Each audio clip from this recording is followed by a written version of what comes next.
अस्सलाम वालेकुम friends, welcome back to my channel.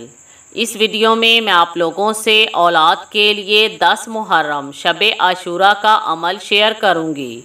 10 Muharram की रात मोहम्मद व आले मोहम्मद और उनके मानने वालों के लिए बहुत तकलीफ़देह रात है। इस रात में शब बेदारी करने वाला इस तरह है जिसने तमाम मलाइका जितनी इबादत की हो। इस रात में की गई इबादत 70 साल की इबादत के बराबर है। इस रात में शहदाए करबला के कातलों पर लानत करना अजीम तरीन इबादत है।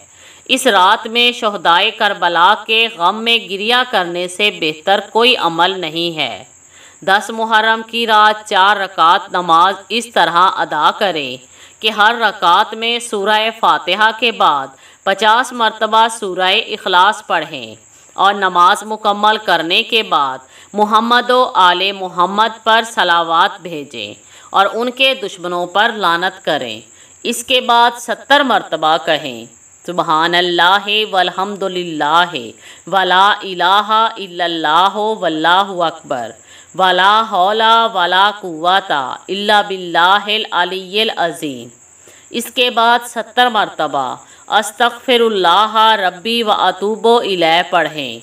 इंशाअल्लाह ताला इस अमल करने वाले को अल्लाह पाक औलाद अता फरमाएगा और उसकी हर जायज़ हाजत पूरी होगी। Thanks for watching.